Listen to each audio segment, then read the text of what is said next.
celui dont les mains m'ont façonné, Seigneur.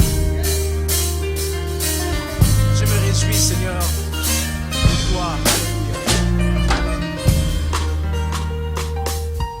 Il est celui dont les mains m'ont façonné, source de vie, source de joie. Il est celui qui bâtit mon avenir, ma destinée est dans sa main. Alors bonjour à tous. Bonjour, bonjour. Bonjour frères et sœurs, bonjour tous ceux qui nous regardent depuis chez vous. Voilà, nous rendons gloire et honneur, puissance et majesté au Seigneur Jésus-Christ, le Dieu de gloire, qui nous donne la vie, la force, la puissance, le mouvement et l'être. Et comme vous pouvez le constater, encore ce matin, je suis passé sur le plateau. Bonjour mon frère. Bonjour frère Christian. Voilà, donc on est là pour une deuxième émission sur Jérusalem. Vous avez pu le voir dans l'émission précédente. Nous avons pu faire état un peu de Jérusalem. On a prouvé par l'écriture que Jérusalem est bel et bien la ville de Yahweh, la ville du Dieu Tout-Puissant, la ville où Jésus-Christ de Nazareth viendra régner sur la terre pendant 1000 ans selon les prophéties bibliques. Et en ce jour, on va encore continuer sur Jérusalem, sur un plan historique. Parce qu'au-delà de ce que les hommes peuvent dire, l'histoire aussi l'a confirmé. Et on va vraiment encore entrer dans l'écriture. Voilà, donc nous, en même temps, on invite les frères et sœurs à prier pour nous, prier pour les frères, prier même pour Israël, pour qu'ils viennent au Seigneur, afin qu'ils se convertissent, parce que le Seigneur est en train de revenir. Et en même temps, je vais profiter de l'occasion pour dire que ça fait déjà un certain moment que nous n'étions pas connectés pour quelques soucis avec notre site, mais par la grâce de Dieu, le site est relancé et ceux qui ont à cœur via le site, le nom de domaine qu'il a au bas de l'écran, vous pouvez simplement simplement le consulter et avoir toutes les informations dont vous avez besoin pour soutenir cette œuvre. Ceux qui ont à cœur de soutenir, par exemple, pour l'impression du dictionnaire biblique, comme vous savez que c'est le projet sur lequel le Seigneur nous a mis à cœur depuis un certain moment et nous y travaillons pour que Dieu fasse grâce, voilà, et qui nous aide à pouvoir achever cet ouvrage. Donc ceux qui ont à cœur de pouvoir vouloir soutenir cet ouvrage pour qu'il soit imprimé physiquement, voilà, donc ils pourront avoir les informations supplémentaires sur le site. Et en même temps aussi, parce qu'on a aussi un projet phare, et voilà, on veut se munir d'autres matériels en matière d'audiovisuel. Et on expliquait dans les vidéos précédentes que nous avons besoin de 3000 €, c'est-à-dire 2 millions de francs CFA, pour pouvoir se procurer un matériel, pour pouvoir faire de meilleures diffusions, de procurer de meilleures images, une meilleure qualité de son. Donc voilà, donc ceux qui ont à cœur pourront simplement aller sur notre site et prendre toutes les informations nécessaires pour l'œuvre de Dieu. Voilà. Alors, nous, comme je disais tantôt, on va continuer le message sur le sujet Jérusalem, mais j'ai envie que l'on lise un passage. Voilà. On va prendre Psaume chapitre 2. Voilà. On va prendre Psaume chapitre 2, à partir du verset 1. La Bible dit: pourquoi se tumulte parmi les nations, et pourquoi les peuples projettent-ils des choses vaines? Les rois de la terre se sont levés, et les princes se sont concertés ensemble contre Yahweh et contre son oint. Rompons leurs liens, disent-ils, et jetons loin de nous leurs cordes. Celui qui est assis dans les cieux s'en rira, le Seigneur se moquera d'eux, mais il leur parlera dans sa colère et les épouvantera dans son courroux. Voici, si c'est David qui parle, qui est en train de parler, et en disant, il dit, pourquoi le tumulte parmi les nations? Ensuite, il dit, pourquoi les peuples se projettent des choses vaines? Ensuite, il dit, les rois de la terre se sont levés et les princes se sont concertés ensemble contre Yahweh et contre son oint. Ici, on nous parle du gouvernement mondial. Les rois de la terre, les rois de ce monde qui dirigent les nations, les puissants de cette terre, se sont assemblés ensemble ils se sont ligués, ils sont mis ensemble dans un seul but, de s'opposer à Yahweh, de s'opposer à Jésus et selon sa parole. La Bible dit, les rois de la terre se sont levés et les princes se sont concertés ensemble. Donc il y a eu un concert, il y a eu un accord, il y a eu une assise. Et ils ont dit tous ensemble, nous ne voulons plus de la main de Yahweh. Nous ne voulons plus que Yahweh règne sur notre nation, sur le monde entier. C'est nous qui devons régner avec la pensée luciférienne. Et vous voyez qu'à travers ce passage, on peut sortir plusieurs réalités, mais ce n'est pas l'objet de ce soir, de ce jour. Mais nous voulons quand même rappeler que les nations, frères, ne nous trompons pas. Toutes les nations aujourd'hui convergent vers le gouvernement mondial qui certes a été reconnu en 2009, mais est en train de pleinement se mettre en place pour accueillir l'antichrist, l'homme impie, le prochain dirigeant mondial. Et toutes les nations, tous ensemble, se mettent pour accueillir sa venue. Frère, donc n'espérons plus à une nation qui va s'améliorer, à une nation émergente, à une nation qui va pouvoir exploser de domaine économique, frère. La Bible déclare que les choses iront de mal en pire. Et l'une des choses, effectivement, comme on en parle depuis la dernière fois, l'une des choses le point forcément, c'est la reconnaissance de Jérusalem comme étant la capitale d'Israël. Oui, frère, nous prenons position parce que c'est la réalité. Jérusalem est la capitale d'Israël. Et les hommes des nations n'étant pas d'accord se liguent pour refuser cette assertion qui a été annoncée officiellement par le président américain Donald Trump.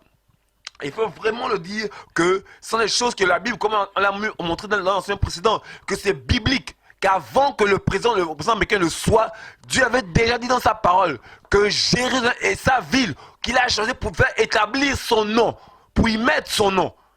Frère, et on veut vraiment ce matin encore continuer dans l'enseignement, nous encourager, nous fortifier et nous bénir par la grâce de Dieu. Mais vraiment rappeler qu'aujourd'hui, que toutes les nations convergent vers le gouvernement mondial. Que Dieu nous aide, frère. Voilà pourquoi, avant que l'on nous rende vrai, déjà par cela nous exhorter et nous rappeler que, frère, c'est le temps pour chacun d'entre nous de se préparer parce que l'église va bientôt être enlevée. Comme expliqué la dernière fois, c'est l'un des différents signes, l'une des horloges que Dieu a donné pour que l'église se prépare à partir. Que Dieu soit béni. Alors, mon frère Samuel. Oui, encore bonjour, frères et sœurs, vous qui nous suivez. Et aujourd'hui, nous continuons de parler de Jérusalem. Parce que c'est le sujet d'actualité. Actuellement, dans le monde entier, les regards sont fixés vers Israël et plus précisément sur la question de Jérusalem. Et nous avons vu lors de l'émission précédente que Jérusalem tenait une place importante aux yeux de Dieu. Nous avons vu que c'est la ville qui est appelée la cité du grand roi. C'est ce que Jésus-Christ va dire dans le livre de Matthieu, chapitre 5, au verset 35. Nous avons vu dans plusieurs versets, que ce soit dans les psaumes ou encore les prophètes, que Dieu a choisi cette ville pour faire résider son nom à perpétuité. Nous avons vu que dans le livre de Genèse, chapitre 14, là-bas au verset 17, lorsque Abraham est revenu vainqueur des rois de la coalition des 5 rois amenés par Kedor Laomer, c'est dans cette vallée, la vallée de Chavé, la vallée royale, où il a fait la rencontre d'un certain Melchisédek, n'est autre que le roi de Salem. Donc cette vallée royale n'est autre que la cité du grand roi. Et ce roi appelé Melchisédek, qui signifie roi de Salem, ou encore le roi de Jérusalem, parce que Jérusalem signifie la paix qui descend, qui est venue d'en haut. Et nous avons donc vu que Abraham lui-même, en Genèse chapitre 14, était à Jérusalem, a rencontré Yahushua Mashiach, une théophanie, une de ses apparitions en la personne de Melchisédek, comme nous l'explique l'épître éponyme anonyme aux Hébreux, au chapitre 7. Et nous allons continuer de parler de cela aujourd'hui, parler de Jérusalem. Nous continuons de parler de cela parce que nous savons que c'est le diable qui réclame la planète Terre et l'adoration. Et il sait que le siège de l'adoration, c'est Jérusalem. Le siège de l'adoration, c'est Jérusalem. Et nous allons voir déjà, nous allons rentrer de plein fouet, nous allons prendre Genèse chapitre 22. La première fois que le mot adorer va être utilisé dans la Bible, c'est dans ce passage de Genèse chapitre 22. Nous allons le lire, cette histoire que nous connaissons tous. Lorsque Dieu demande à Abraham de sacrifier son fils Isaac. Or, il arriva après ces choses que Dieu éprouva Abraham et lui dit, Abraham, et il répondit, me voici. Et Dieu lui dit, prends maintenant ton fils unique, celui que tu aimes, Isaac, et va-t'en au pays de Morija, et là, offre-le en holocauste sur l'une des montagnes que je te dirai. Abraham donc s'étant levé de bon matin, sella son âne et prit 2 de ses serviteurs avec lui, Isaac son fils, et ayant fendu de bois pour l'holocauste, il se mit en chemin et s'en alla au lieu que Dieu lui avait dit. Le 3e jour, nous voyons ici le 3e jour, c'est extraordinaire. Alléluia. Abraham levant les yeux, vit le lieu de loin. Et Abraham dit à ses serviteurs, restez ici avec l'âne. Moi et l'enfant, nous irons jusque-là pour adorer. Alléluia, ici c'est extraordinaire. Alors Dieu va parler à Abraham qui était son ami. Il va lui dire, offre-moi ton fils unique, celui que tu aimes le plus en sacrifice, dans le pays de Morija. Et Abraham va sceller son âne. Abraham va prendre du bois. Et avec 2 de ses serviteurs et son fils, il va marcher. La Bible dit, le 3e jour. Nous savons pour nous, dans le monde évangélique, dans le monde charismatique, que le 3e jour a une signification importante. Ici, il est question de la résurrection de Jésus-Christ de Nazareth. En effet, le message que nous prêchons est basé sur la résurrection de Jésus-Christ de Nazareth. Et là, Abraham, voyant le lieu de loin, va dire à son fils, montons pour adorer. Et il faudrait que les gens sachent que le mont Morija, la montagne de Morija, est ce même endroit que David va choisir pour bâtir le temple. Donc cette terre, cette surface qu'il va acheter à Ornan ou encore à Aravna. Aravna, l'aire de battage d'Aravna ou l'aire d'Ornan, la surface d'Ornan, n'est autre que le mont Morija, où Abraham devait sacrifier son fils, n'est autre que le mont du temple où est établi, où a été construit le temple de Jérusalem. Et alors je vous parle, se trouve la mosquée d'Al-Aqsa, le dôme du rocher. Donc ici, il est question de Jérusalem. Donc nous comprenons que Jérusalem, une fois de plus, alors que nous avons vu beaucoup de mystères attachés à Jérusalem, nous avons lu ces passages où la Bible nous dit que beaucoup de choses, des choses glorieuses ont été dites sur cette ville. Nous voyons que Jérusalem, c'est aussi le lieu de l'adoration. Amen. Jérusalem, c'est le lieu de l'adoration. Jérusalem, c'est le lieu de la résurrection. Parce que l'image de Abraham qui donne son fils Isaac en sacrifice est l'image du Dieu qui donne son fils unique Jésus-Christ. Et la Bible nous dit que lorsque Abraham va donner son fils Isaac pour le sacrifier, Abraham lui a donné avec une pensée. La Bible nous l'enseigne cela dans la Nouvelle Alliance. Il va vouloir sacrifier son fils Isaac avec la pensée que le Dieu qui m'a dit qu'au travers d'Isaac, j'aurai une postérité qui sera comme les grains de sable au bord de la mer, donc la descendance physique d'Abraham, Israël, et les étoiles dans le ciel, donc l'Église. Donc, si Dieu a dit qu'au travers de cet enfant, il y aura des nations, il y aura un peuple nombreux, si ce même Dieu me dit de tuer cet enfant, de donner un sacrifice, Dieu est puissant pour le ressusciter, parce qu'au travers de cet enfant, Isaac, il y aura une postérité, il y aura une descendance. Donc, lorsque Abraham va prendre cet enfant, pour vouloir le donner en sacrifice, il le donne en sacrifice avec la pensée que le même Dieu qui a dit qu'au travers d'Isaac, il y aura une descendance, même s'il me demande de le donner en sacrifice, il n'y a pas de problème. Je le donne en sacrifice. Dieu est puissant pour le ressusciter. Amen. Donc, nous voyons que Jérusalem, c'est aussi le lieu de la résurrection. On parle ici du 3e jour. Et la Bible dit que Jésus-Christ a été crucifié. Il est hors du camp. Mais c'était toujours à Jérusalem. Donc, voyez-vous, si l'Antéchrist, si Satan réclame Jérusalem à nos jours, c'est parce qu'il sait que pour parfaire sa légitimité sur la planète Terre, sa possession, sa réclamation de la planète Terre, il faudrait qu'il ait Jérusalem. Parce que Jérusalem est le centre de l'adoration. Et nous savons tous que cet ange déchu, qui était Lucifer, n'avait autre que la pensée de se faire adorer. Et donc, il veut, quand Daniel, le prophète, va dire là-bas que lorsque veut l'abomination de la désolation établie dans le lieu saint, ici, il est question de l'Antichrist qui va s'asseoir pour se faire adorer. Vous comprenez pourquoi il y a tout cet amalgame autour de la question de Jérusalem. Parce que nous avons vu dernièrement que Jérusalem n'est pas un point stratégique, sur le plan économique, politique, sur le plan naturel, n'a pas de ressources. Mais pourquoi Jérusalem est au centre de l'actualité? Parce que c'est un conflit spirituel qui oppose le créateur des cieux et de la terre, Jésus-Christ de Nazareth, à un ange déchu, Lucifer qui est devenu Satan, qui combat Dieu, qui veut s'emparer des domaines de Dieu et qui veut se faire adorer par la créature de Dieu. Voilà pourquoi l'issue du conflit, de la guerre contre le royaume des cieux et le monde des ténèbres se tiendra à Jérusalem lors de la bataille de l'Armageddon. Donc, nous allons continuer parce que nous devons parler aussi du point sur le plan historique comment nous avons fait pour en arriver à ce jour. Nous avons vu plusieurs passages donc, bibliques qui montrent que Jérusalem, c'est la maison, la cité du grand roi. C'est là que l'église est née. C'est le lieu de l'adoration. C'est le lieu de la résurrection. C'est la ville du grand roi. C'est là que le Seigneur reviendra poser ses pieds. Mais il est bien d'expliquer aussi sur le plan historique Jérusalem, sur le plan historique. Alors, nous allons voir, pour arriver à nos jours, nous allons commencer dans le passage du Seigneur, Matthieu 24, son discours sur la montagne. C'est lui qui va dire que pas pierre sur pierre ne restera, que tout sera détruit, renversé. Donc le Seigneur ici, alors qu'il passait avec les disciples, et les disciples lui faisaient remarquer la construction du temple de Jérusalem, qui était c'était vraiment un monument, un chef-d'œuvre architectural sur le plan mondial. Et les pierres précieuses qui ornaient le temple et tout cela, lorsque le soleil se levait, la gloire du temple reflétait sur, c'était extraordinaire. Et Jésus va leur dire, voyez-vous pas, pierre sur pierre ne restera, que tout cela sera détruit. Détruit, la destruction du temple, ce qui était terrible. Et lorsqu'il va dire cela aux disciples, les disciples vont être choqués. Et à un moment donné, ils ne sauront pas comment lui poser la question. Ils vont donc quitter du temple, ils vont descendre le ravin du Kédron, ils vont remonter sur la montagne des Oliviers. Et une fois assis, ils vont s'approcher de lui, ils vont lui dire, Seigneur, dis-nous quand est-ce arriveront ces choses et quel sera le signe de ton avènement et de la fin de l'âge ou la fin du présent siècle mauvais, la fin du monde actuel. Et là, le Seigneur va commencer à leur expliquer beaucoup de choses. Mais donc, nous voyons que dans l'explication que Jésus va donner, cette prophétie va s'accomplir en l'an 70.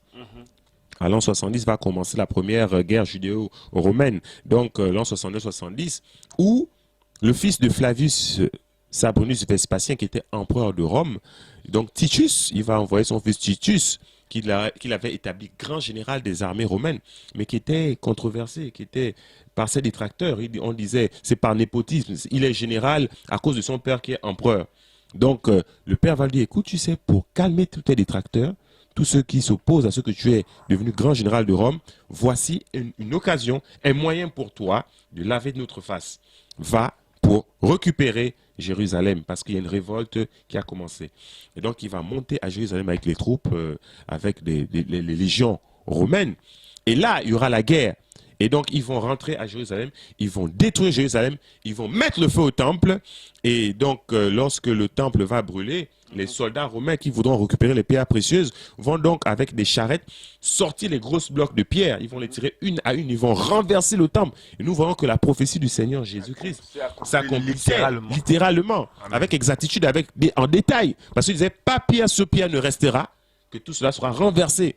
Et en effet, les soldats romains, lorsque ils vont brûler le temple, ils vont tirer bloc sur bloc parce qu'ils voulaient récupérer les pierres précieuses qui ornaient le temple. Et à partir de là, il y aura ce qu'on appelle la première dispersion des Juifs dans le monde entier. Donc, la diaspora. Les Juifs vont être dispersés dans le monde entier.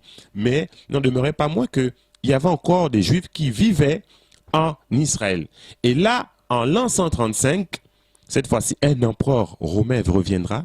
Ce dernier, appelé Aulus Hadrien, va revenir maintenant pour mater la dernière rébellion et pour massacrer tous les Juifs qui y résidaient.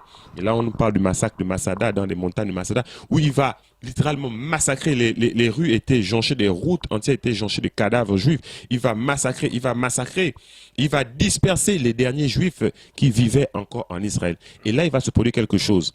Il va changer le nom d'Israël. Il y avait à côté un pays que nous tous nous connaissons, le pays de Philistie, où vivaient les Philistins. Et il va déformer le nom de Philistie en Palestine. Et donc, il va non seulement nommer le pays de Philistie Palestine, mais jusque dans la partie d'Israël, il va appeler toute cette zone la Palestine. C'est depuis ce jour que vous entendez parler d'Israël comme étant la Palestine. Cela nous vient de Aulus Hadrien, empereur romain, depuis l'an 135 après Jésus-Christ, donc l'an 135 de notre ère. Alors, en même temps qu'il va changer le nom d'Israël en Palestine, en même temps, il va changer le nom de Jérusalem. Parce que lui-même, il s'appelait Aulus Hadrien et il adorait le dieu Jupiter Capitolinus, le dieu romain Jupiter Capitolinus. Vous voyez aujourd'hui, aux États-Unis, on parle du Capitole. Le Sénat, le Capitole, vous voyez, c'est par rapport à ce dieu romain, Jupiter Capitolinus. Et donc, il va changer aussi le nom de Jérusalem en Aeolia, qui est son nom. Il s'appelait Aulus Hadrien. Capitolina, de son dieu Jupiter Capitolinus. Il va changer le nom de Jérusalem en Aeolia Capitolina. Et à partir de là, les Juifs vont donc être dispersés dans les nations. C'est à partir de là qu'on parle de la diaspora juive. Donc nous trouvons des juifs maintenant en Europe, nous trouvons maintenant des juifs dans certains pays arabes, nous trouvons des juifs maintenant en Afrique du Nord. Et donc les juifs vont tenter de s'assimiler, donc de se confondre aux peuples dans lesquels ils seront dispersés. Et des années vont se dérouler, les années vont passer, jusqu'à ce qu'à un moment donné, il y a une pensée dans le cœur des Juifs de remonter à Jérusalem. Cette pensée a toujours demeuré dans le cœur des Juifs parce que, voyez-vous, lors de la deuxième déportation des enfants d'Israël, donc au 6e siècle avant Jésus-Christ, en l'an 586-87, lorsque Nebuchadnezzar a détruit le temple de Jérusalem, les enfants d'Israël ont été dispersés et les enfants d'Israël ont toujours eu cette pensée de retourner à Jérusalem, de retourner dans leur terre d'origine historique et biblique. Et nous avons ce passage ici même dans le livre de Jérémie. Oui, Jérémie 29, verset 10 à 11. Je peux le lire, j'y suis déjà. Jérémie 29, verset 10 à 11, il dit « Mais voici ce que dit l'Éternel. Dès que 70 ans seront écoulés pour Babylone, je me souviendrai de vous et j'accomplirai à votre égard ma bonne parole en vous ramenant dans ce lieu. Car je connais les projets que j'ai formés sur vous, dit l'Éternel, projets de paix et non de malheur, afin de vous donner un avenir et de l'espérance. » C'est-à-dire que même la deuxième déportation, lorsque les enfants d'Israël se sont retrouvés dans le monde, précisément à Babylone, ils avaient la pensée de retourner parce que Dieu avait dit qu'il devait les ramener. Et donc cette pensée-là, même les enfants d'Israël dans les nations l'avaient, de retourner en Israël. Et nous pouvons voir le psaume, l'un des psaumes qu'ils ont toujours eu, cette pensée-là, c'est le psaume 137. Nous allons le lire, le psaume 137. Voilà. Donc les enfants d'Israël, lorsqu'ils célébraient leurs fêtes, les 7 fêtes de l'Éternel, notamment la Pessah, la Pâque, disaient toujours à demain à Jérusalem. Nous retournerons dans notre terre. Et le psaume 137 est un peu la pensée que les enfants d'Israël ont toujours eu de repartir. On peut le lire. Ok. Psaume 137, à partir du verset 1. Nous nous sommes assis près des fleuves de Babylone. Et là, nous avons pleuré, nous souvenons de Sion. Nous avons suspendu nos arbres au sol de la contrée. Là, ceux qui nous avaient emmenés captifs nous demandaient des chants joyeux. Chantez-nous quelque chose des cantiques de Sion. Comment chanterons-nous les cantiques de Yahweh dans une terre étrangère?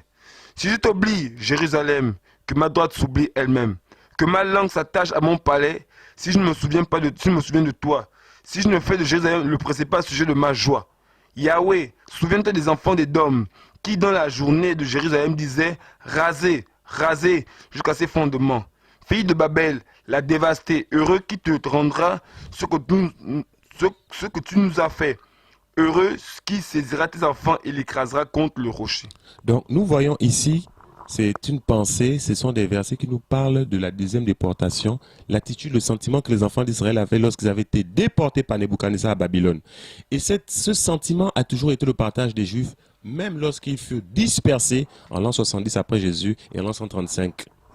Alors donc les Juifs se sont retrouvés dans les nations et avaient toujours cette pensée, si je t'oublie Jérusalem, que ma langue s'attache à mon palais. C'est-à-dire qu'ils ont toujours eu la pensée de retourner en Israël, de retourner à Sion.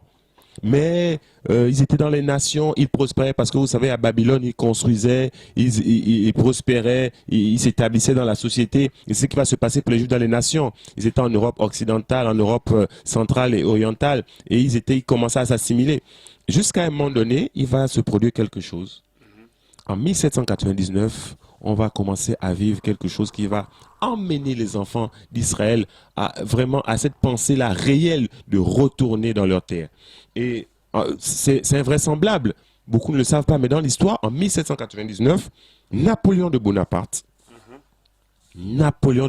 au grand général français, lors de la campagne contre l'Égypte, alors qu'il revenait vainqueur des Turcs au mont Tabor, va rédiger une charte depuis Jérusalem.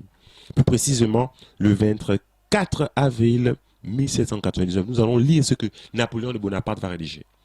Le général Napoléon de Bonaparte rédige ainsi de Jérusalem une proclamation à la nation juive, aux héritiers légitimes de la Palestine. Il va dire ceci: Israélites, nation unique que les conquêtes et la tyrannie ont pu pendant des milliers d'années priver de leur terre ancestrale, mais ni de leur nom, ni de leur existence nationale. Levez-vous, vous avez le droit à une existence politique en tant que nation parmi les autres nations. Et à partir de cette proclamation, de cette charte de Napoléon de Bonaparte, les enfants d'Israël vont commencer à avoir une pensée, celle de retourner en Israël. d'où ce qu'on va appeler le sionisme. Le sionisme, la pensée de Sion, donc de repartir à Sion. Le sionisme que beaucoup perçoivent encore, en fait, comme le sionisme est très souvent comme une idéologie politique. Une idéologie politique fondée sur un sentiment national juif, décrite comme nationaliste pour les uns et comme émancipatrice par les autres, prônant l'existence d'un centre territorial ou étatique peuplé par les Juifs en terre d'Israël, donc en Eretz Israël. Donc à partir de là, les enfants d'Israël vont commencer à avoir cette pensée, la pensée du sionisme. Mais ce qui va aussi entraîner le sionisme, c'est que les Juifs qui vivaient plus principalement en Europe, il y avait beaucoup de Juifs concentrés en Europe, l'Europe occidentale, orientale et centrale. On appelait ces Juifs les Juifs ashkénazes. Et les Juifs qui vivaient dans les pays arabes et en Afrique du Nord, qu'on appelait les Juifs séfarades. Les Juifs séfarades. Et donc, à cette période, il va y avoir un mouvement, donc disons au début du 19e siècle, au début du 19e siècle qui commence en 1800, 1801, il va avoir la montée du nationalisme. On va expliquer toutes ces expressions. Donc le nationalisme, l'antisémitisme, les pogroms et l'irrédentisme. Voici les choses qui vont pousser davantage les enfants d'Israël à vouloir retourner dans leur terre, à vouloir avoir un pays bien à eux, parce qu'ils étaient persécutés, ils étaient menacés par rapport à tous ces événements, par rapport à tout ce qui se faisait maintenant en Occident, en Europe plus précisément. Le nationalisme, en fait, pour ceux qui ne savent pas, c'est un principe politique né à la fin du XVIIIe siècle, tenant à légitimer l'existence d'un État-nation pour chaque peuple. Ce principe politique s'est progressivement imposé en Europe au cours du 19e et au 20e siècle. C'est-à-dire qu'il était question maintenant que tous les pays européens ne soient habités, chaque pays ne soit habité que par les habitants de ce pays, par les nationalistes, par les nations de ce pays. Par conséquent, si quelqu'un n'était pas d'une de ces nations, il devait être éjecté de ce pays. Donc le nationalisme, la montée du nationalisme en Europe faisait en sorte que les Juifs se sentaient maintenant étrangers et menacés. Non seulement cela entraînait un sentiment d'antisémitisme. L'antisémitisme, c'est cette haine qui va se développer maintenant contre les Juifs. À un moment donné, cette haine sera grandissante. L'antisémitisme, c'est le nom donné de nos jours à la discrimination et à l'hostilité manifestée aux Juifs en tant que groupe ethnique, religieux ou racial. Donc l'antisémitisme à cette époque, l'antisémitisme moderne, est une expression qui est née en 1875. Nous devons préciser l'antisémitisme moderne parce que à l'époque déjà les gens aussi ont haï les Juifs dans la Bible. Mais l'antisémitisme moderne, là, dans les années 1875 au 19e siècle, était un mot inventé par le journaliste allemand Wilhelm Marr à Hambourg. Donc nous voyons que le nationalisme, l'antisémitisme, mais aussi les pogroms. Parce que dans la province, plus précisément en Russie, en Europe là-bas centrale, en Russie, il va se produire des choses. L'Europe plutôt de l'Est, l'Europe orientale, il va se produire des choses, des pogroms. C'est quoi les pogroms? Alors les pogroms signifient littéralement détruire, piller. Donc il est utilisé spécifiquement dans plusieurs langues donc de ces pays en Russie là-bas pour décrire les attaques accompagnées de pillages et de fusions de sang contre les Juifs en Russie, perpétrées par la majorité chrétienne sans réaction des autorités ou avec leur assentiment. Donc beaucoup de chrétiens en Russie disaient comme les Juifs ont tué Jésus, Dieu leur a rejeté, c'est des méchants, vous voyez. Et donc avec l'antisémitisme et le nationalisme, vous voyez, il y avait ces attaques-là qu'on appelait les pogroms. Donc on assassinait les Juifs, on détruisait leurs maisons, on pillait leurs maisons. Donc vous voyez que le nationalisme, l'antisémitisme, les pogroms, sans parler de l'irrédentisme. On est obligé d'expliquer toutes ces choses parce que ce sont ces choses qui vont pousser les Juifs au 19e siècle, comme ça, à prendre les résolutions de remonter en Israël. Voici les choses qui vont ramener les enfants d'Israël dans leur terre petit à petit. L'irrédentisme n'est autre que trouve son origine dans une doctrine politique énoncée en 1870 en Italie, revendiquant l'unification politique de l'ensemble des territoires de langue italienne ou ayant fait partie des anciens États italiens. Donc ces quatre choses vont amener les enfants d'Israël à réfléchir sur la question de repartir dans leur pays, d'avoir une nation à eux-mêmes, d'où le sionisme. Et là, il va se produire quelque chose, l'assassinat du tsar. Le tsar Alexandre II de Romanov par les bolcheviks, lorsque ce dernier va être assassiné, cela va davantage engendrer de pogroms, donc de pillage, des effusions de sang à l'encontre des enfants d'Israël, donc des Juifs, dans les nations occidentales, en Europe précisément. Donc les pogroms vont commencer à partir de l'assassinat du tsar Alexandre II en 1881.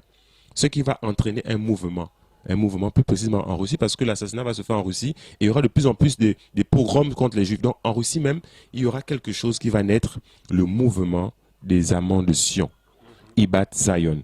Donc le premier groupe sioniste qui va être développé là-bas, à l'instigation d'un rabbin, c'est un rabbin juif appelé Samuel Moïlevev, ou encore Moïlever. Ce dernier, en 1881, va avoir la pensée de créer un groupe appelé les Amants de Sion, qui prenait le retour des enfants d'Israël dans leur terre. Et là, il va mettre à la présidence de ce mouvement un grand docteur médecin d'Odessa, la ville d'Odessa, donc le docteur Léon Spinsker. Ce dernier qui va d'ailleurs écrire un livre qu'on va appeler l'auto-émancipation. Donc, le premier groupe sioniste, les Amants de Sion, Ibat Zion en hébreu, est créé en 1882 à l'instigation du rabbin Samuel Moïlever. La présidence en est confiée à Léon Pinsker, médecin d'Odessa, qui publie la même année l'auto-émancipation. Voici le livre qu'il va publier, un livre sioniste dans lequel il postule l'antisémitisme, exprime le malaise des Européens face à un peuple dépourvu de terre, le peuple juif, et conclut que l'antisémitisme disparaîtra à condition que les Juifs se dotent d'un État à eux. À partir de ce moment, quelques centaines d'étudiants juifs russes commencent ainsi à émigrer en Israël. Ils désignent cette action Aliyah, ou Aliyah qui signifie monter. Vous comprenez que par rapport à l'assassinat de Alexandre II de Romanov, le tsar russe, il y aura davantage des pogroms. Et là, cela va emmener, parce que l'assassinat se fera en 1881, et en 1881-82, le mouvement des Amants de Sion va naître. Et donc, les enfants d'Israël vont commencer à se rassembler, plus précisément dans cette zone-là en Russie, pour penser déjà avoir un État. Mais ce mouvement de sionisme va bien être développé avec l'entrée en scène d'un jeune journaliste juif autrichien, ou que certains appellent austro-hongrois, parce qu'en fait il était de Hongrie, mais comme il travaillait en Autriche dans un journal, beaucoup vont dire qu'il était juif austro-hongrois, mais en fait il était hongrois, juif hongrois. Un certain Theodor Herzl, lui va faire son entrée par rapport à une affaire que beaucoup connaissent, l'affaire du capitaine Alfred Dreyfus. L'affaire du capitaine Alfred Dreyfus qui aura lieu en France, plus précisément en 1894. Donc nous voyons que le mouvement des Amants de Sion est né en 1881. Et depuis 1799, Napoléon de Bonaparte avait déjà parlé de retourner. Mais avec les assassinats, donc les pogroms, l'antisémitisme, le nationalisme, l'irrédentisme et toutes ces choses, les enfants d'Israël vont commencer à se mobiliser à cause des pogroms. Mais en 1894, quelque chose va se produire.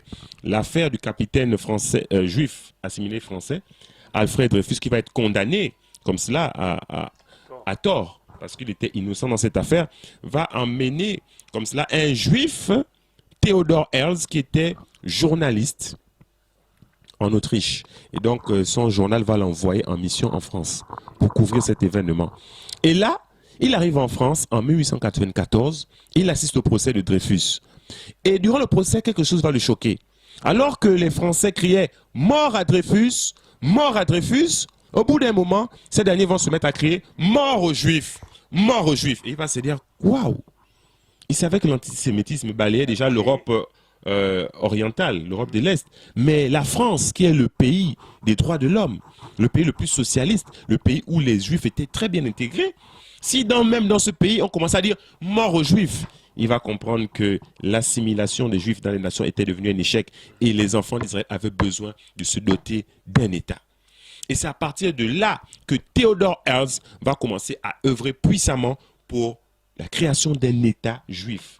C'est ainsi que après 1894, 2 ans plus tard, 1896, il va publier un livre que tout le monde connaît, le livre L'État juif. En allemand, le Der Judenstaat. Le Der Judenstaat, ou encore en anglais, le Jewish State, l'État juif, qui est le manifeste du sionisme moderne, donc du 20e siècle, du 19e siècle, où il explique clairement que les enfants d'Israël doivent se doter d'un État à eux. Et là, j'ai quelques notes, parce qu'il y avait 3 principes qui avaient principalement été énoncés. 3 principes fondamentaux qui avaient été énoncés dans ce document. 3 principes fondamentaux. Notamment, le premier principe était que les enfants, l'existence, 3 principes fondamentaux du sionisme, donc le manifeste de l'État judain Judenstaat écrit par Theodor Herzl en 1896. Le premier principe fondamental est l'existence d'un peuple juif il était question maintenant qu'il existait bel et bien un peuple juif, bien que ces derniers étaient disséminés ici et là, donc les juifs ashkénazes, les juifs séfarades, en pays arabes, en Afrique du Nord ou encore en Europe, les juifs existaient bel et bien. Il y en avait aussi aux États-Unis, bien sûr.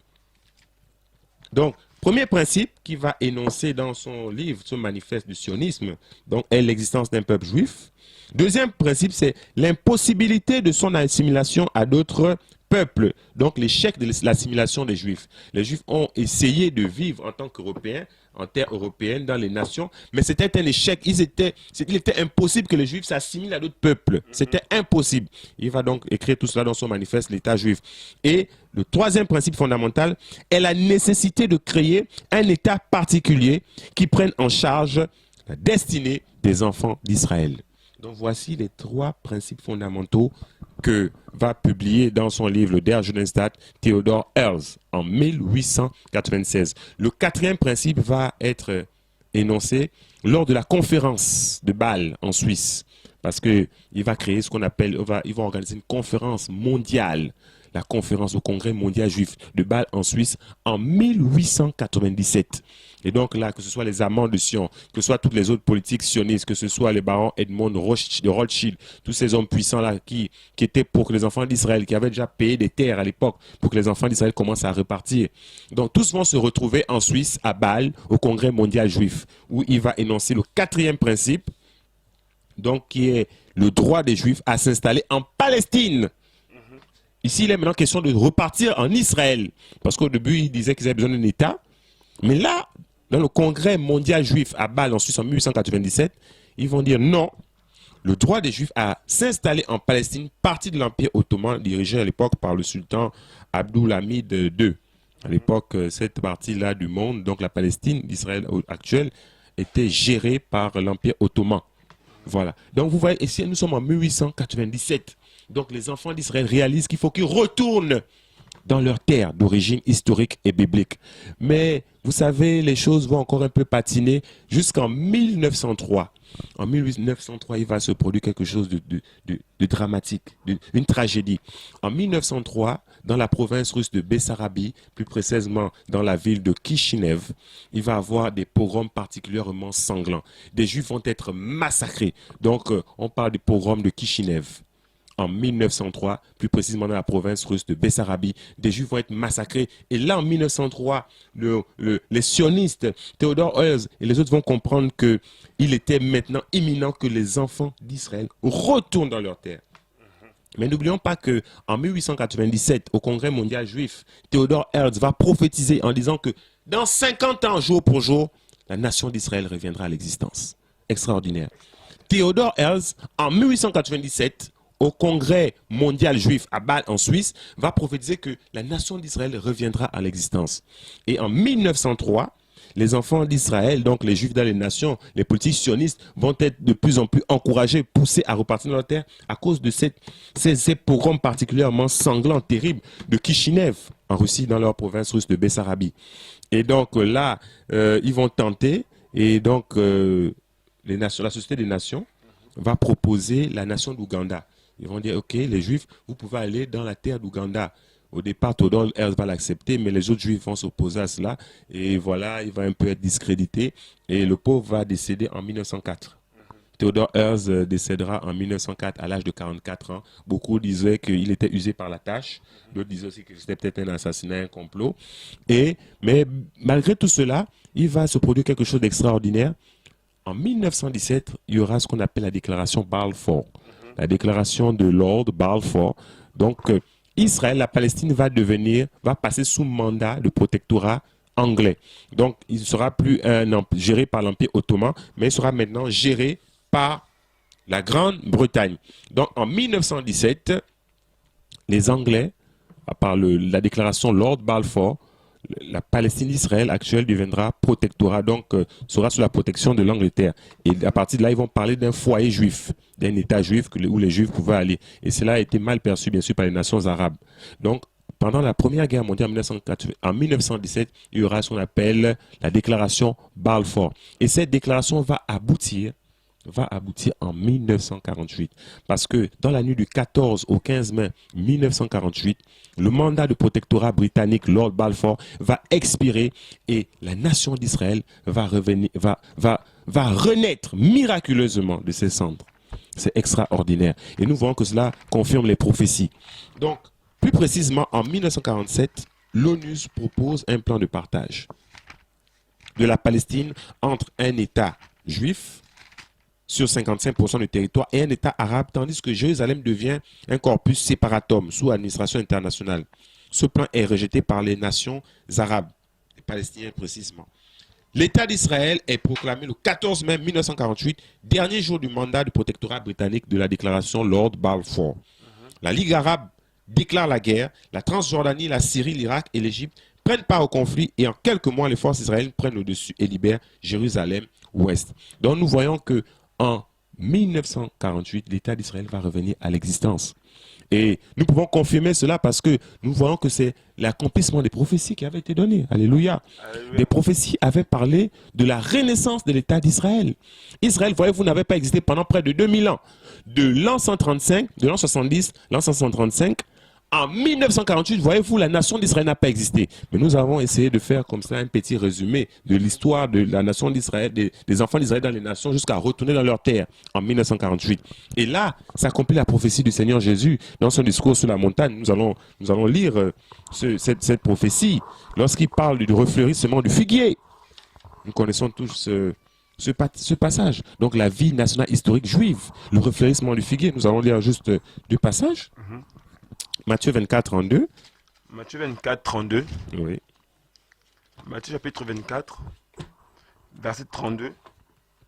La Bible dit, « Or, comprenez la similitude prise du figuier. Quand ses rameaux sont tendres et qu'ils poussent des feuilles, vous connaissez que l'été est proche. Vous aussi de même, comprenez toutes ces choses, sachez que le Fils de l'homme est proche et à la porte. » Donc ici, Jésus, dans le discours sur la montagne, concernant la fin des temps, il va parler du figuier. Il dit, lorsque vous verrez que les feuilles du figuier deviendront tendres, lorsqu'il parle donc du refleurissement du figuier, il dit, sachez que l'été est proche. Mais comment savoir ce que signifie le figuier? Parce que ce langage, seuls les Juifs le comprenaient. Mais pour moi qui suis chrétien dans les nations, le figuier, que signifie le figuier? Là, on va prendre juste deux passages, parce qu'il y en a plusieurs passages qui parlent du figuier comme étant la nation d'Israël. Osée 9, 10 et Joël 1, 6 à 7.